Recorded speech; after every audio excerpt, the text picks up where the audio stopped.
vamos a hablar sobre agujero macular primario.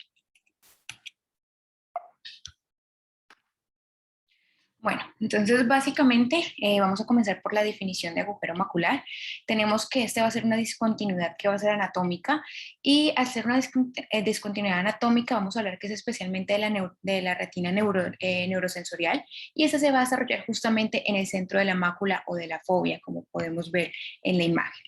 En cuanto al OCT, vamos a tener una apertura que va a ser redondeada, que va a ser de un espesor total o un espesor completo, y nos dicen que la mayoría de agujeros maculares primarios van a ser gracias a una tracción vitreoretiniana. Sin embargo, pues más adelante vamos a ver la etiología, vamos a ver la fisiopatología. En cuanto a otras definiciones, tenemos el agujero macular inminente, tenemos que es cuando tenemos un agujero macular en un ojo y en el ojo contralateral vamos a tener una tracción vitreomacular. Tenemos también el agujero macular lamelar, este va a ser un defecto en la porción interna de la fovea, aquí va a haber separación interretiniana, interretiniana, pero en esta se va a mantener la integridad de la capa de los fotorreceptores. Y finalmente tenemos lo que es el pseudoagujero macular, que vamos a tener que es una configuración circular, que hay una depresión foveal, pero aquí no va a haber ninguna alteración anatómica como lo hay en el agujero macular.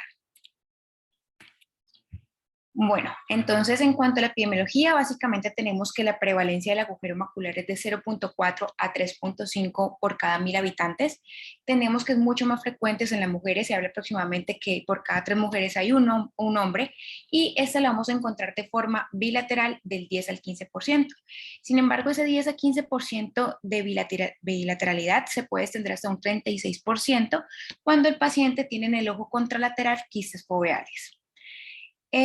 Hablaban que la edad comienzo del agujero macular es aproximadamente entre la sexta a la octava década de la vida y que si vemos que en una persona comienza mucho más temprano, podemos pensar que esa persona sufre de una miopía alta. En cuanto a la historia del agujero macular, tenemos que en 1900 fue la primera vez que se habló del término agujero macular, que ya fue a los 8 años que empezaron a surgir dudas de la etiología de este agujero macular y la primera teoría que se plantea que es de origen degenerativo. Ya fue en 1924 cuando se empieza a hablar que el posible mecanismo es gracias a una tracción vitreoretiniana y finalmente llega en 1988 a 1995 Gass, donde describe por primera vez las etapas del desarrollo del agujero macular, pero esas etapas del desarrollo era basado en lo que él veía, o sea, en la biomicroscopía. Bueno, entonces vamos a hablar algo de la fisiopatología. Ahorita vamos a ver que existen muchas teorías de cómo se forma el agujero macular. Sin embargo, lo que decíamos ahora, la tracción anteroposterior directa, que es ejercida por la corteza vítrea posterior justamente en el área foveal, es como la etiología que tiene más fuerza en el momento. Recordemos que la estructura retiniana de la fovea central se va a considerar la parte que es más débil y recordemos también que la formación de la fovea va a involucrar dos procesos. Primero, la migración centrífuga de las células retinianas internas y segundo, el movimiento centrípeto de los fotorreceptores. Entonces vamos a ver que la fovea está compuesta de fotorreceptores y esos fotorreceptores están como envueltos por células de Müller. Esas células de Müller van a ser demasiado importantes para explicar la fisiopatología del agujero macular. Entonces tenemos que hay 3 tipos de células de Müller. Las primeras son las células de cono, esas están en la foveola y actúan como tapón. Entonces, como podemos ver aquí en la imagen, son estas que están en color verde, las que están como subrayadas en verde, y vamos a ver que tiene una porción interna y una porción externa. Estas, como ya dijimos, actúan en forma de tapón. Después siguen las células atípicas, que son estas que vemos aquí que están rodeando las células de cono. ¿Listo? Entonces, estas células atípicas van a estar alrededor de la foveola y estas dos, tanto las células de cono como las células atípicas, van a ser como las más importantes para la fisiopatología del agujero macular. Después tenemos las células en forma de Z, que son estas que podemos ver aquí, y van a estar en el área parafoveal. Entonces, básicamente va a existir una falta de adherencia entre los segmentos del cono interno y los vértices de Müller, como vemos acá. Ese sería como el cono interno. Y recordemos que la membrana limitante interna va a ser bastante gruesa, pero en la mácula se empieza a volver delgada justamente sobre la fovea. Entonces tenemos que donde la membrana limitante interna es delgada, pues las fibras vítreas están mucho más ancladas al tejido retiniano y van a empezar a ejercer una mayor fuerza de tensión. Esa fuerza de tensión va a llevar a una tracción de las células de Müller, tanto las células de cono como las células atípicas, y va a crear como un desplazamiento en bloque con una separación de los fotorreceptores de la fobia. Y es por eso que cuando se produce el agujero macular vemos como una forma tan perfecta circular, y es porque hay un desplazamiento en bloque de las células de cono como las células atípicas. Bueno, entonces en cuanto a los factores predisponentes, vamos a tener que hay dos que son muy importantes. El primero son los quistes foveales y el segundo es el desprendimiento de vitrio posterior. Entonces vamos a hablar un poquito del desprendimiento de vitrio posterior. Acordémonos entonces que cuando el vitrio se empieza el vitrio posterior pues empieza a desprenderse, el vitrio va a estar licuefacto y va a empezar a pasar por detrás de la hialoides posterior. Lo que va a hacer es que se pierda la unión entre la corteza posterior del vitrio y la membrana limitante interna. Y esto va a llevar a una separación del vitrio y de la retina, pero eso es lo que pasa normalmente cuando hay un desprendimiento de vitrio posterior. ¿Cuál es el problema? El problema es cuando vamos a encontrar que hay un DBP que va a ser incompleto, y este DBP incompleto puede llevar a una tracción de la interfase vitrio-macular. Como el vitrio sigue adherido a los bordes de la fobia, pues va a causar como tres tipos de cosas. Lo primero es que el movimiento pasivo que sigue ejerciendo el vitrio va a causar una tracción anteroposterior. Lo segundo es que va a empezar a haber cambios o a existir cambios en la estructura foveal, llámese quistes foveales, y pues esto obviamente va a generar una mayor tracción vítrea. Y finalmente va a haber una contracción de la corteza vítrea premacular. Bueno, esta tabla básicamente la traje como para que veamos la evolución de las teorías desde 1869 hasta 1995 del agujero macular, pues hasta que llega como gas en 1988, y pues nos habla de la tracción vitreomacular, pero también nos da la clasificación de gas, que ya ahorita la vamos a ver, que sería la clasificación clínica del agujero macular. Bueno, básicamente en síntomas, tenemos que estas personas pueden tener varios síntomas. Primero, pueden ser completamente asintomáticos, y eso es si está en un estadio gas cero, o ya pueden presentar metamorfopsias, macropsias, micropsias.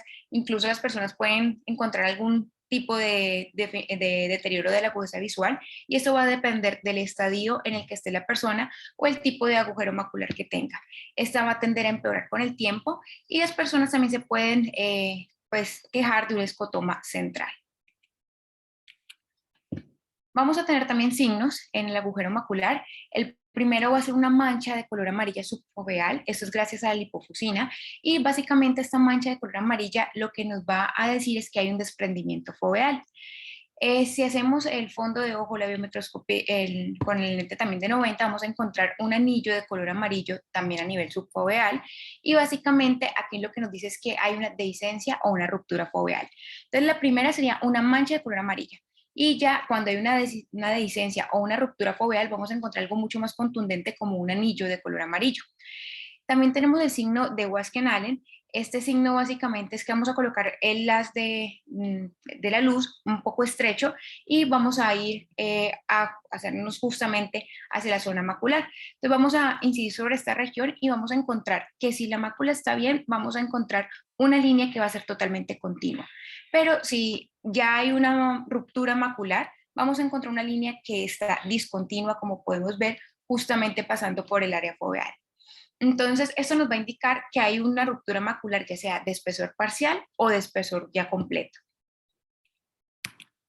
Bueno, vamos a entrar a la clasificación. Hay dos tipos de clasificación. Está la clasificación clínica de gas y está la clasificación por tomografía. Entonces, vamos a empezar con la de gas. Vamos a hablar que ya tiene varios estadios. Está el estadio 0, el estadio 1A, 1B, 2, 3 y 4. En cuanto al estadio 0, vamos a encontrar que aquí todavía no hay un agujero macular. Vamos a encontrar que sí hay un desprendimiento de vitrio posterior que va a ser parcial. Aquí estas personas no van a referir muchos cambios en la agudeza visual. Incluso puede pasar totalmente asintomático en este estadio. Y vamos a encontrar ya en el OCT unos cambios, pero esos cambios van a ser mínimos. Y básicamente es una pequeña alteración en el contorno foveal con desprendimiento del vitro perifoveal, pero aquí no hay ningún tipo de tracción. Bueno, vamos a ir al estadio 1. El estadio 1 ya va a existir una especie de agujero macular con una pérdida de la depresión foveal, como podemos ver aquí en la imagen. Este estadio se divide en 1A y en 1B. Entonces, el 1A, vamos a hablar del punto amarillo que hablábamos ahora, o la mancha amarilla central, que tenía ya una pérdida de la depresión foveal. Aquí el 50% de los pacientes pueden resolver el cuadro cuando ya haya o cuando exista pues un desprendimiento de vitrio posterior ya completo. Generalmente aquí los pacientes la agudeza visual va entre 20/30 a 20/60, puede ser muy variable, y aunque esto no es clínico y no haría parte como de la clasificación de GAS, pues vamos a ver el OCT, que nos dicen que puede haber unos pseudoquistes, como podemos ver en la imagen, foveales con una tracción ya vítrea hacia el centro, centro foveal. Está el estadio 1B. En el estadio 1B vamos a encontrar ya no la mancha amarilla, sino el anillo amarillo. Y esto básicamente nos dice que hay una ruptura o una dehiscencia foveal, como ya habíamos hablado. Aquí ya empieza a haber una ruptura de las capas más externas, pero la membrana limitante interna sigue totalmente íntegra. En cuanto al OCT, aquí podemos encontrar una tracción vitreomacular ya un poco más marcada. Tenemos el estadio 2. En el estadio 2 ya va a haber un efecto en herradura con una formación de un agujero macular de espesor que va a ser ya total o completo. En este estadio tenemos que el agujero macular va a ser menor a 400 micras y esto puede ocurrir más o menos semanas o meses después de la etapa número 1. Aquí la agudeza visual del paciente va a estar entre 20/60 a 20/100 y ya empiezan a aparecer los síntomas. En cuanto al OCT, básicamente lo que vamos a ver es un opérculo, pero vamos a ver que ese opérculo no está completamente desprendido, sino que va a estar de manera incompleta todavía con una tracción vitreomacular, como podemos ver. Y vemos que los bordes no van a estar tan elevados. En el estadio 3 ya vamos a tener, pues como hemos dicho, un defecto completo o total, pero en el estadio 3 es mayor de 400 micras. Entonces recordemos que el estadio 2 era menor de 400 micras y ya aquí vamos a encontrar que este agujero macular va a medir más de 400 micras. Los bordes aquí vamos a ver que son como más elevados o más sobre elevados que en el estadio anterior. Aquí la agudeza visual casi siempre va a ser mayor de 20/200 en el paciente y casi siempre cuando estamos en el estadio 2 se dice que prácticamente el 100% de los pacientes van a llegar a una etapa o un estadio 3. En el OCT básicamente lo que podemos ver es ya la hialoides completamente desprendida y ya no hay una tracción vitreomacular que se vea en el OCT. Finalmente tenemos el estadio 4, aquí también ya hay un agujero macular completamente desarrollado y en esos pacientes ya va a existir un desprendimiento de vitrio posterior que va a ser completo, por lo cual ya podemos ver el anillo de Weiss. También tenemos una clasificación que no es clínica, sino que ya es por OCT. Esta clasificación fue creada en el año 2013 por un grupo de expertos, se llamó el Grupo de Estudio Internacional de Tracción Vitreomacular. Básicamente lo que ellos plantean es un esquema de clasificación de la tracción vitreomacular y de los agujeros maculares basados en los hallazgos de la OCT. Entonces recordemos que la OCT pues, nos va a ofrecer información detallada y información bastante importante sobre el tamaño y la anatomía macular del agujero macular y pues la presencia o no de tracción vitreomacular. Entonces, esta clasificación tomográfica se va a dividir en tres. Tenemos la adhesión vitreomacular, tenemos cuando ya hay una tracción vitreomacular y finalmente tenemos cuando ya existe un agujero macular de espesor total. Vamos a empezar a hablar con la adhesión vitreomacular. Tenemos que esta adhesión se divide en dos. Va a estar la focal y la amplia, como podemos ver en las imágenes. Entonces vamos a encontrar que la adhesión vitreomacular focal va a ser menor de 1500 micras, como podemos ver en la imagen número A. Y tenemos la amplia, que es cuando la adhesión va a estar mayor de 1500 micras, como lo muestran en las flechas. Tenemos que esta adhesión vitreomacular puede encontrarse aislada o puede encontrarse con algunas otras patologías de la retina. Y si aparece con otras patologías de la retina, vamos a encontrar que esta puede tener un peor pronóstico. Tenemos que esta no altera las características estructurales de la fobia, como vemos todavía no va a estar alterada la depresión foveal y puede suceder en la persona totalmente asintomática. Ya pasamos cuando ya dejó de estar solamente adherida a cuando ya hay una tracción vitromacular. También la vamos a dividir en focal y en amplia, como podemos ver en las imágenes. Entonces, el focal es también cuando hay menos de 1500 micras esa tracción, y amplia es cuando ya encontramos que hay una tracción de más de 1500 micras. Podemos encontrarla también aislada o o junto con otras patologías pues, de la retina, y ya vamos a ver que aquí sí empieza a haber una alteración de la estructura y del contorno foveal. Vamos a ver cómo hay una pérdida de esa depresión y pueden aparecer estos pseudoquistes que son los encargados de alterar como tal la estructura. Estos pacientes incluso dicen que puede resolver de forma espontánea con el tiempo sin necesidad de ninguna intervención.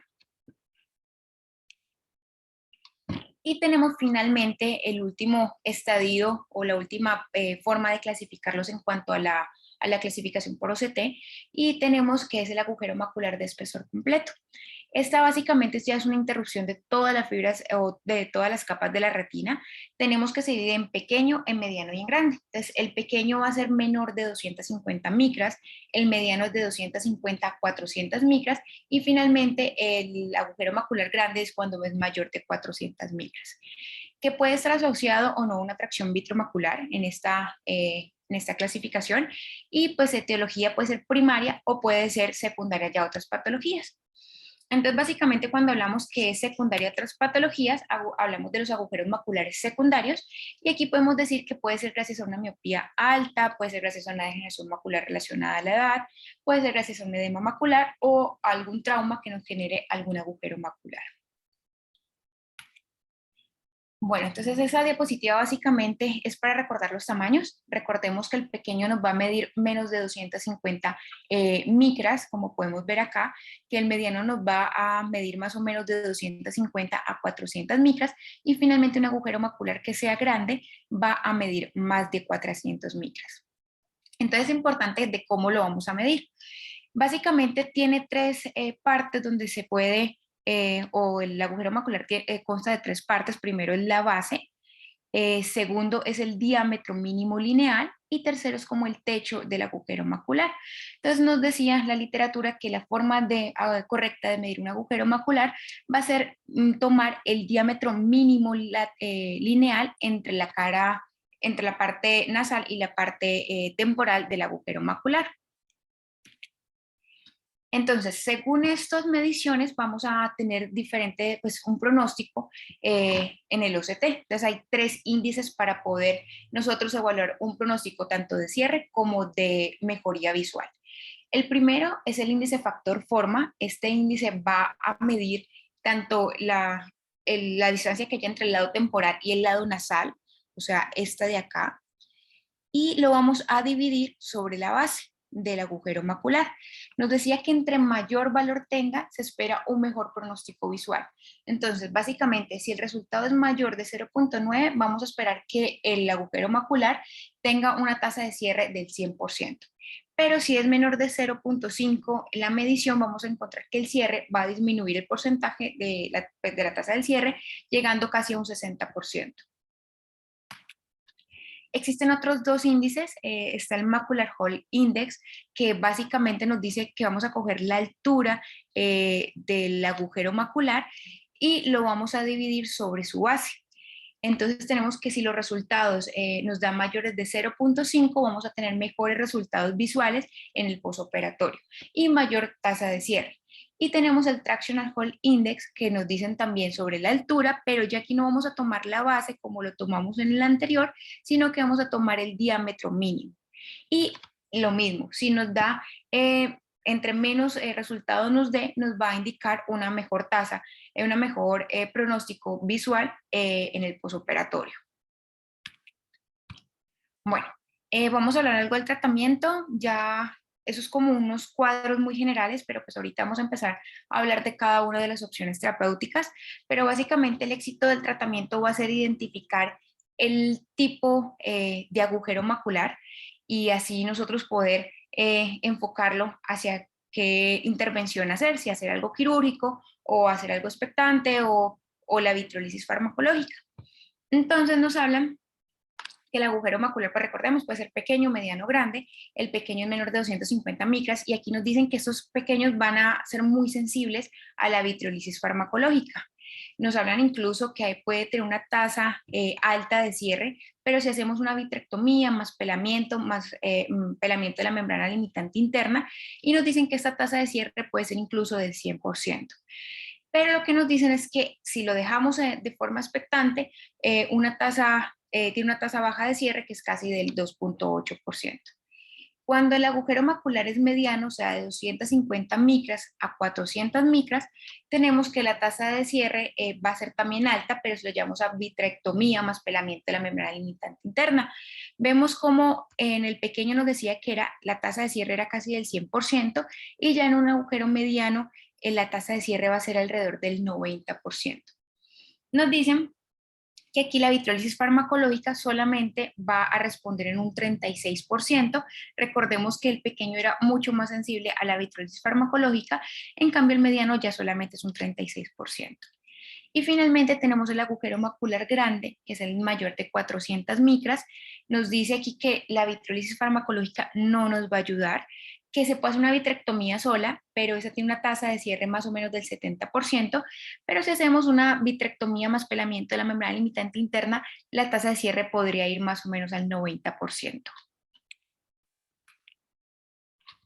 Entonces, en el agujero temprano tenemos que hay como un 50-50. El 50% de los agujeros maculares tempranos van a evolucionar o van a progresar a un agujero de espesor total o de espesor completo, y tenemos que el otro 50% va a volver la fobia a su total normalidad. Nos decía también que la vitrectomía no tenía ningún efecto sobre la tasa de progresión. Tenemos la etapa avanzada.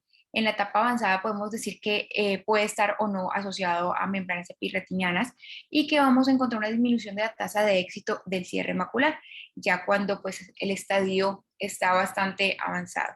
Y nos dicen que aquí podemos hacer también una vitrectomía más un pelamiento de la membrana limitante interna que nos puede ayudar a aumentar esa tasa de cierre del agujero macular.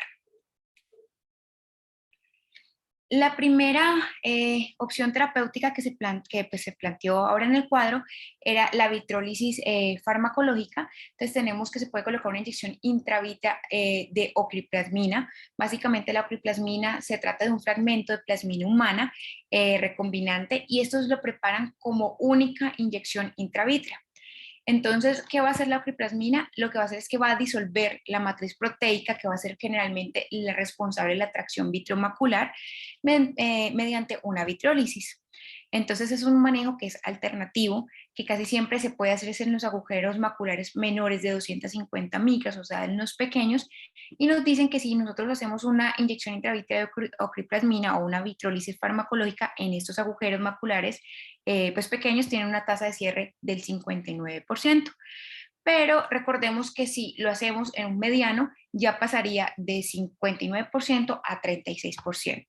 Sin embargo, nos dice que es eficaz, pero para las adherencias que son focales, o sea, las que son menores de 1500 micras, pero ya son un poquitico menos eficaz para las adherencias amplias, que son las mayores de 1500 micras. Tenemos la vitrectomía por pars plana.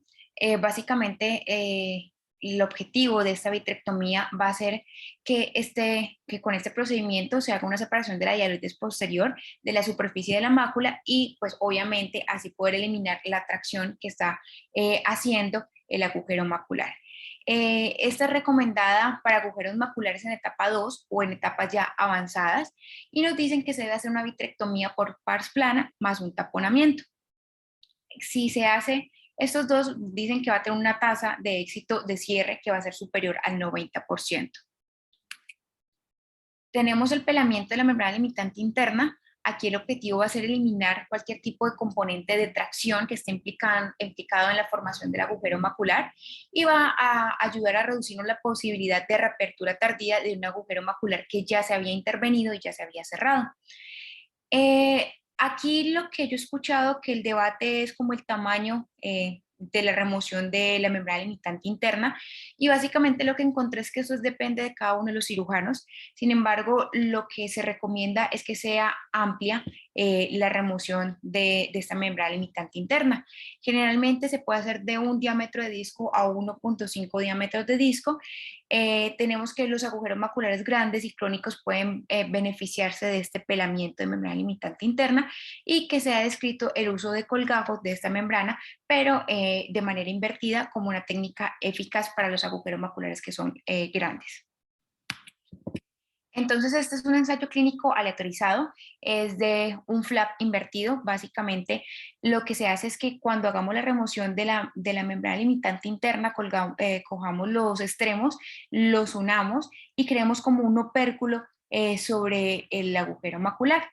Ese es un ensayo entonces clínico aleatorizado. Cogieron 60 pacientes con agujero macular grandes. Recordemos que el agujero macular grande es mayor de 400 micras, estos tenían más de 600 micras, y cogieron 30 pacientes, de los cuales le hicieron el pelamiento de membrana limitante interna, pero de forma convencional, y cogieron 30 que se le hicieron un flap invertido. Estos pacientes fueron evaluados tanto la agudeza visual como el OCT antes y después del procedimiento quirúrgico.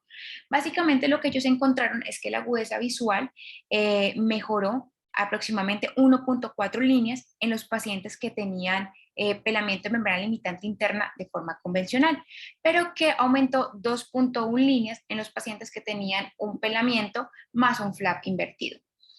Esta fue una P menor de 0.05. Sin embargo, en cuanto al cierre, encontraron que el 76% tuvo que los pacientes que llevaron apelamiento de membrana limitante interna de forma convencional, el 76% fue exitoso, un cierre pues, del agujero macular, y el 90% en el flap invertido. Sin embargo, lo que nos decían es que esta P sí fue mayor de 0.05. Entonces, básicamente, cuando hablábamos de hacer la vitrectomía, hablamos también de un taponamiento del agujero macular. Existen diferentes agentes para poder nosotros hacer el taponamiento. Tenemos el aire, tenemos el gas y tenemos el aceite de silicona. Vamos a hablar del gas, ya que este se ha encontrado que tiene mejores resultados tanto anatómicos como de pronóstico visual en los pacientes que han sido llevados a taponamiento por gas, más que por los que han sido llevados por aire o por silicón. Tenemos que el gas más usado son estos tres. Nos dicen que el SF6 dura aproximadamente 2 semanas y que el C3F8 dura aproximadamente 6 semanas.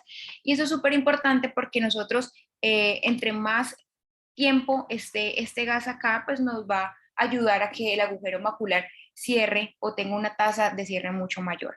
Nos dicen que con el gas el paciente se debe quedar sí o sí en una posición boca abajo por 7 días, alrededor de 8 horas al día.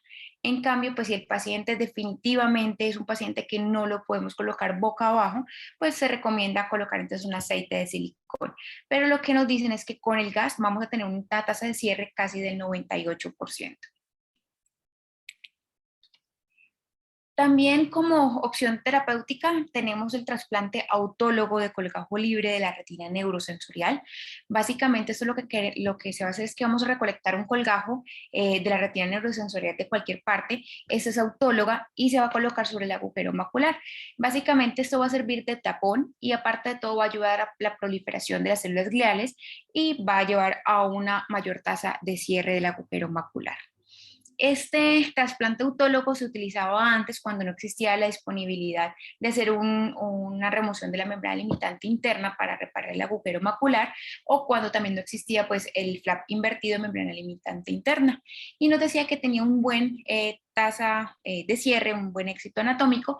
Sin embargo, lo que decían es que había mucho riesgo de que el flap o el injerto se deslocara. Y pues ya para finalizar, vamos a hablar del pronóstico. Tenemos que los agujeros maculares que son tratados de forma tardía o que no fueron tratados, obviamente van a tener un peor pronóstico visual. Nos dicen que puede ir desde 20/70, 20/200 o incluso peor. Que el 60% de los ojos con agujero macular van a perder aproximadamente unas 2 líneas de visión después de los 5 años de seguimiento, después de la intervención, del seguimiento sin intervención quirúrgica, y tenemos que el pronóstico va a depender del daño foveal que hizo el agujero macular antes de la intervención. Y eso es todo lo que tenía el día de hoy. Muchas gracias. No sé si tengan algún comentario, alguna pregunta. Muy bien, muchas gracias. Una completa revisión con buenas imágenes y buenos datos. Yo tengo algunos comentarios y si dejas de compartir pantalla allí, yo puedo de pronto mostrar un dibujito que hice ahorita. Necesito que me habiliten. Ya voy. Compartir pantalla. Listo. Sí, no hay duda que el mecanismo de tracción vitrofoveal es muy importante, pero también está lo que Gas mostró en sus trabajos iniciales, y es la contracción de la limitante interna. Porque es que hay pacientes que ya les ha desprendido el vítreo completamente y hacen agujero macular. Entonces, no todos los agujeros maculares, y yo no sé si la mayoría son, como dijiste o como está publicado, si la mayoría son por tracción vitrofoveal. Yo no estaría tan seguro, por lo menos en la experiencia y en la práctica, no creo que sea así. Hay una terminología muy inadecuada. Si ustedes recuerdan su geometría, esto se ve como en tercero o cuarto primario, la tangente es esta, ¿no? La que pasa por toca el círculo, y la cuerda es esta. Sin embargo, casi todos los oftalmólogos, pues casi todos los retinólogos parece que se olvidaron de esa geometría y hablan de tracción tangencial. Cuando en desprendimiento de retina, por ejemplo, se habla de tracción tangencial, es esta tracción en cuerda, y el mismo Gas habla de tracción tangencial. Y lo que está ocurriendo, pues no es estrictamente cuerda tampoco en el caso de la limitante interna. Sí lo es en el caso de un PBR y desprendimiento de retina. Pero la limitante interna es como que se contrae la superficie de la retina, de la limitante interna, o sea, la parte más superficial de la retina, uniformemente. Y fíjense que esto tiene sentido al ver los factores de riesgo para agujero macular, lo que predispone o induce agujero macular. Una de las cosas que predispone es hacer láser. Láser extenso en la periferia hace que la limitante interna se contrae uniformemente, y entonces la retina se rompe en su punto más débil. También tiene sentido con la idea de que el pelamiento sirve. Fíjense que Gas describió el cuento y planteó esa fisiopatología, pero cuando apareció la cirugía de pelamiento parecía una barbaridad, y nadie creyó que eso funcionara. Y tiene sentido con los estudios de los trabajos y lo que creemos algunos, de que el pelamiento debe ser extenso, porque si queda limitante interna, si solo se quita la limitante interna alrededor del agujero, esa limitante interna se pega, que sigue pegada a la retina, sigue contrayendo y sigue jalando. Entonces, todas esas cosas pues como que concuerdan con que este mecanismo, que lo llaman tangencial equivocadamente, funciona. Sobre el tamponamiento, pues yo sé que hay gente y hay trabajos publicados con silicón, y a mí me parece que no tiene mucho sentido, con la excepción de los agujeros maculares en los miopes. Meterle silicona a un agujero macular, pues es meter al paciente en un lío muy grande, en una segunda cirugía, y la tensión superficial del silicón no es tan buena. Entonces yo estoy seguro que los resultados con silicón son muy inferiores a los del gas, porque el gas sí produce un verdadero aplastamiento y presión de los bordes del agujero. Es importante mencionar que está muy probado, y eso sí hay mucho trabajo, que no se requiere ese posicionamiento estricto, y lo mencionaste bien, que basta con unas horas eh, de posición boca abajo y cuando el lleno de gas está bastante completo, pues casi que ni siquiera hay que hacer. Es una ligera inclinación, yo le digo al paciente posición de lectura y que duerma del lado del ojo no operado, un poquito rotado hacia abajo. Pero esa tortura de la posición boca abajo no es necesario inducírsela a los pacientes. Hay cirujanos que siguen poniendo C3F8 y teniendo estricto boca abajo durante 2 meses a un paciente. Eso es un castigo terrible. Ensayen ustedes alguna vez a estar estricto boca abajo para que vean cuánto aguantan y cuánto duran. Eso es algo que uno debe hacer siempre con los pacientes. Hacerse uno mismo lo que le dice a los pacientes que hay que hacer. Sobre los trasplantes y los tapones, pues queda siempre la duda de si el problema es tapar el roto o el problema es mejorar la visión del paciente, ¿no? Y lo que yo conozco y he visto con trasplantes es que sí, efectivamente se tapa el roto, pero recuperación visual no es muy importante, ¿no? Y sobre indicación, pues usted menciona todos los factores, pues eso está muy claro que determinan el pronóstico, pero en últimas, la decisión de hacer cirugía depende mucho de qué tan dispuesto está a hacer el paciente a meterse a una cirugía. Tiene un posoperatorio bastante incómodo, con correlacionado con el pronóstico, ¿no? Entonces, la mayoría de la gente manejar números no los maneja muy bien. Entonces, uno le dice 20% de una visión, 20-50 mejor, pues eso la mayoría de la gente no. Uno lo que puede decir es, mire, las posibilidades de recuperación visual no son buenas, son bajitas, y si ocurre recuperación visual va a ser poquita. Y si el paciente se ve muy dispuesto, muy interesado a hacer cualquier cosa por mejorar su visión, pues uno se mete.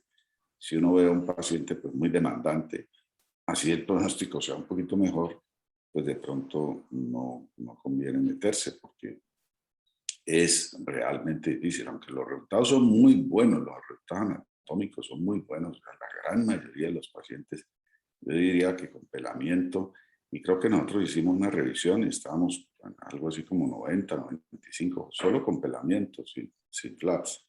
Por eso ese trabajo comparativo entre flap y pelamiento y tanta diferencia, no sé, a mí no me convence mucho. Y hay otro aspecto de la indicación que yo les insisto mucho cuando uno ve al paciente, y es, ¿tiene catarata o no tiene catarata? ¿O tiene cristalino o no tiene cristalino? Usted le viene un agujero macular que se dé mal pronóstico, pero es un paciente que tiene una catarata moderada. Usted dice no vale la pena operar y convence al paciente que no vale la pena operar. Ese paciente queda con su agujero y, como usted mostró muy bien, con el tiempo la visión empeora aún más, pero además empeora por la catarata. Y cuando le llegue la hora de operar la catarata porque está muy avanzada, entonces, ¿qué van a hacer? Operar solo la catarata. Y casi nadie se le quiere medir a eso, sabiendo que hay un agujero atrás que no va a mejorar mucho el paciente. De hecho, hay muchos pacientes que llegan diciendo es que el doctor me dijo que la catarata era inoperable, ¿sí? Y el doctor le dijo pues que la podía operar, pero que no iba a mejorar mayor cosa. Entonces, yo creo que cuando hay catarata, eso lo induce a uno mucho más a hacer la cirugía, independiente del pronóstico, porque entonces usted le arregla la catarata, le arregla el agujero, pone ese ojo en la mejor condición posible. Y desde que tenemos esa conducta, es sorprendente, uno a veces se sorprende porque veía uno un agujero de diámetro grande, de harto tiempo de evolución, y se le hacen las dos cosas y un paciente que estaba en 400 queda viendo 100 y eso es mucho mejor. Definitivamente ese paciente queda para su futuro mucho mejor. Otra cosa es el paciente pseudofáquico. Si le llega a un paciente pseudofáquico con un agujero macular grande de mucho tiempo de evolución, posiblemente allí va a ser muy poquito lo que uno haga por el paciente. Entonces, ahí yo soy mucho menos inclinado a empujar el paciente hacia cirugía. Pero cuando hay catarata, pues usted dice, por lo menos arreglé algo y le agregué un poquito más a la cirugía, porque no es mucho más. Hacer la vitrectomía, hacer el pelamiento, no es mucho más en términos de tiempo, trauma, y sí, en términos de costo sí es un poquito más significativo. Si hay más comentarios o preguntas. Buenos días, doctor. Buenos días. Sí, esa es una patología. Bueno, en primer lugar, qué pena, muy buena exposición, muy didáctica. Sí es una patología, digamos que multifactorial, usted lo ha explicado muy bien. Inclusive la presencia del cristalino pues ejerce algo de influencia sobre la parte foveal. Entonces los estudiosos y los investigadores hablan de las fuerzas tangenciales, anteroposteriores, de la presencia del cristalino. Entonces son protocolos que se van formando y ya van casi que se vuelven obligatorios de pacientes con algo de catarata, pues ir y hacer la extracción de la misma. El conoide de en fobia de las células de Müller fundamental, los últimos estudios así lo demuestran histológicos, esa fuerza que ejerce el vítreo adherido a esa zona adelgazada, pues definitivamente unido a las patologías o a las enfermedades sistémicas e inclusive se habla de una variabilidad genética en el sentido de que hay pacientes, pues la gran mayoría obviamente no hacen, los seres humanos no hacen el agujero macular, pero sí hay unos que lo hacen y se ha llegado a la hipótesis de que hay algo de variabilidad. Es importante también hoy en día que tenemos el OCT, el seguimiento. Paciente que consulte por la clínica que decía la doctora, esos trastornos mínimos hay que ponerles cuidado y máxime cuando tenemos la posibilidad del OCT y el seguimiento. Importante, todos los autores dicen que hay que hacer un seguimiento en ese sentido. ¿Por qué? Porque hay momentos donde el paciente sale airoso de ese proceso, se desprende el vitrio, no hay proceso patológico, pero también puede ser de que el OCT nos indique que hay que actuar rápido y llevarlo a cirugía.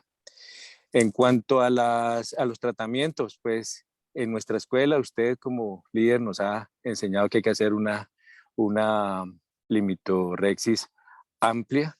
Hay algunos autores que dicen que al contrario que hay que hacerla pequeña por el daño que se produce a las células nerviosas, pero definitivamente pues ahí está la parte científica y los datos clínicos de los autores. Importante también lo que usted decía, y es muy cierto, uno revisa, entonces esos trasplantes autólogos de retina, compuestos de fibrina, etcétera, etcétera, que sirven de matriz para que florezca, digamos así, perdónenme la expresión, el nuevo tejido retinal. Se ha comprobado que en algunos o en muchos de estos casos la parte anatómica se restablece, pero no la parte funcional. Entonces, eso es importante hasta ahora en esa parte de los tratamientos quirúrgicos. Muy bien, muchas gracias y gracias por seguirnos educando. ¿Alguien tiene? Denis. Sí, Doc, es que me estaba pensando, les cuento un caso que me pasó ahora, como hace unos 2 meses. Una paciente con catarata madura en un ojo para extracapsular, le hice extra, y en el otro ojo ya cortado. no tengo buenas señales. Espérate, a ver, ya voy a salir para la clínica. Vuelve, ¿me escuchan un poquito mejor? Estoy oyendo bien. Ya. Entonces la operé, le hice extracapsular, le lograba ver el fondo, pero eso que no le ve en la papila y la retina pegada, pero no le veía detalle.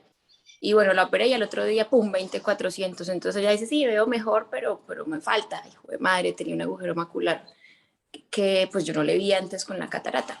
Entonces en el otro ojo tiene también catarata, no tiene tanta como para extra, y le veía también el fondo, yo le veía la mácula como pues con drusas, pero normal, pero pues ante la duda le pedí la tomo de ambas y tiene agujero macular en ambos ojos. Está más grande el del ojo que ya le operé, pero no se ve un agujero grandísimo, es un agujero como de 300 micras. Y en el otro ojo también de 300, pero en ese los bordecitos están más gorditos, con más quistes. Se ve menos reciente, pues, el del ojo que no le he operado. Entonces ahí dije, le opero primero el ojo que me falta, operar la catarata y le hago la vid, o me meto al que ya le hice la catarata, o le hago los dos ojos al tiempo. Y bueno, y para contarles que eso le puede pasar a uno también. Operé una catarata y tenía un agujero. Sí, de experiencias como esa han concluido algunos retinólogos y algunos oftalmólogos. Debe hacerse OCT siempre antes de programar toda cirugía de catarata, porque el OCT pues, es una herramienta sofisticada, moderna, que nos muestra mucho más que lo que vemos a ojo pelado. Yo no creo que la recomendación general, como casi ninguna recomendación general, vale, fuera de examina bien a los pacientes. Yo creo que uno debe hacer OCT siempre que las cosas no cuadren, siempre que tenga una duda. Porque sí es verdad que a veces cuesta mucho trabajo y uno ve una mácula, y sobre todo si hay algún grado de opacidad, pues uno ve unas máculas que parecen normales y hace el OCT. Ayer o antier nomás tuvimos una paciente que venía con clarísima historia de pérdida unilateral de visión central. No, y esas máculas, y costaba mucho trabajo ver algo allí. Hicimos el OCT y había un bulto submacular grandote, evidente, ¿no? Y uno dice, ¿cómo fue que no fui capaz de ver esto? En los miopes altos, eso sí que es cierto. El OCT le muestra una cantidad de cosas que usted no vio, inclusive después del OCT, después de tener el OCT en la mano, se pone a tratar de verlo con lente de contacto y le cuesta mucho trabajo. Entonces, yo les digo, ejerzan su mejor criterio, porque es que si yo tengo un paciente que ve 20/50 por un ojo, le puedo ver la mácula perfectamente y tiene una catarata claramente asimétrica, pues necesito hacerle OCT, ¿no? Yo sé que la pérdida visual es por la catarata y puedo estar muy seguro de eso. Pero cualquier otra situación en donde las cosas no cuadren y haya duda, sí, usen el OCT antes de programar cirugía de catarata. Úsenlo con más liberalidad de lo usual, pero no como regla general y absoluta de que todo el mundo tiene que tener OCT para una cirugía de catarata. Si ustedes me dicen, ¿sería ideal? Sí, pero siempre tenemos que pensar que nuestras decisiones deben ser costo-beneficio, ¿no? Entonces, meter a los pacientes en ese costo, afortunadamente es un examen por el calibre del equipo que sigue siendo costoso. Y ustedes podrían decir, pues, ¿y por qué no le bajamos el costo? Y yo he tratado de hacerlo, yo he hecho campaña para que haya más libertad para pedir OCT de mácula. Digamos que si uno le baja el costo, podría de pronto eso incluirse en un paquete preoperatorio, rutinario. Pero entonces usted se va al otro lado y dice, todas las tarifas nos las imponen, todo está controlado, todo es malo para las instituciones.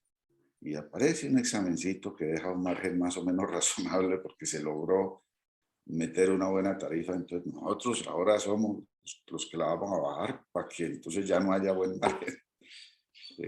Son decisiones difíciles en donde ustedes tienen que ver todo, ¿no? O sea, ver el costo-beneficio de pedir exámenes, el costo que representa para para los prestadores hacer estas campañas de bajar precios, y uno ve muchas veces muchos de los oftalmólogos, muchos de la clínica metidos en campañas de bajar costos, bajar precios, y eso pues, es loable, siempre y cuando sea para beneficiar al paciente. No es tan loable cuando quieren que la clínica baje el precio para poderme echar yo más plata al bolsillo. Pero digamos que tiene cierto sentido, pero ustedes tienen que saber que la subsistencia de los prestadores pues depende de que tengan un margen en la prestación de sus servicios. Si uno se pone en un plan de bajar, de que todo tiene que bajar y todo lo tenemos que hacer lo más barato posible, porque pues eso es lo más social, pues terminan desapareciendo las instituciones. ¿Algún otro comentario? Doc, y Bueno, de esta paciente, ¿usted le operaría primero el ojo que todavía tiene catarata, que está un poquito más chiquito, o el que ya le operé la catarata, pero que el agujero tiene un poco menos probabilidad de cerrar? ¿A cuál me le meto primero? pues yo diría que si hay alguna diferencia en el OCT en cuanto a pronóstico, me iría con el de mejor pronóstico. Si no hay diferencia, me iría con el de catarata, el que tiene la catarata. Ah, bueno, bien, porque el que tiene la catarata tiene mejor pronóstico. O sea, los dos requisitos, los dos van por ese lado. Sí, Ok, bueno. bueno, listo. Muchas gracias. Bueno, muchas gracias a todos. Doctor, ¿Sí? Muchas gracias. Doc, tengo una pregunta, Doc. Cuando a veces se habla de que después de que se ha hecho el pelamiento de membrana, algunos autores hablan de que hacen como un leve masaje alrededor del agujero. Pues realmente no lo he visto, no sé, me parecería que de pronto es algo traumático, no sé si es No, fácil. yo soy uno de los que más vende eso Sí. y lo hago rutinariamente. De Ajá, pronto no he hecho énfasis en eso, pero como se me olvidó ahorita. Pero sí, con la misma pinza de pelamiento cerrada, es como un instrumentico. Tuvimos en calibre 20, tuvimos un instrumento que terminaba en punta redondeada que llamábamos masajeador retinal. En calibre 20, y como era anguladito, como un palito de golf era, pues eso no entra por una cánula. Eh, entonces en sistema 23 no lo hemos tenido, 25 menos. Yo vengo con la idea desde hace mucho de diseñar un balón que se puede inflar dentro del ojo para desplazar retina, para hacer cosas, pero pues nunca he logrado pues como que ninguna de las casas pare muchas bolas. Ahí les dejo la idea al que quiera trabajarle a eso. Usted entra con una agujita, infla el balón y con ese balón le puede hacer muchas cosas a la retina. Y uno de los usos es ese, el agujero macular, pues como aplastar un poquito ahí para que los bordes de la retina que están así se levanten y se produzca cicatrización. Entonces yo de periferia a centro hago en 360 grados ese masajito y creo que es importante, creo que es una parte importante del éxito. Como reactivar bordes ahí, ¿no? Porque es el cuento de las cicatrices. Si usted tiene una cicatriz que está ahí ya cicatrizada y medio abierta, usted quita la cicatriz y reactiva bordes, pues vuelve y afronta, logra que se afronten y se cierren. Y además, pues que es que la retina está doblada, está plegada para adentro. Y que el solo aire la va a desplegar, pues no, pues puede que funcione en un buen porcentaje, pero yo sí creo que el masaje es importante. Yo lo hago rutinariamente. Ah, bueno, profe, muchas gracias. ¿Algún otro comentario o pregunta? Ok, bueno, muchas gracias. Hasta luego, muchas gracias. Muchas gracias, doctor.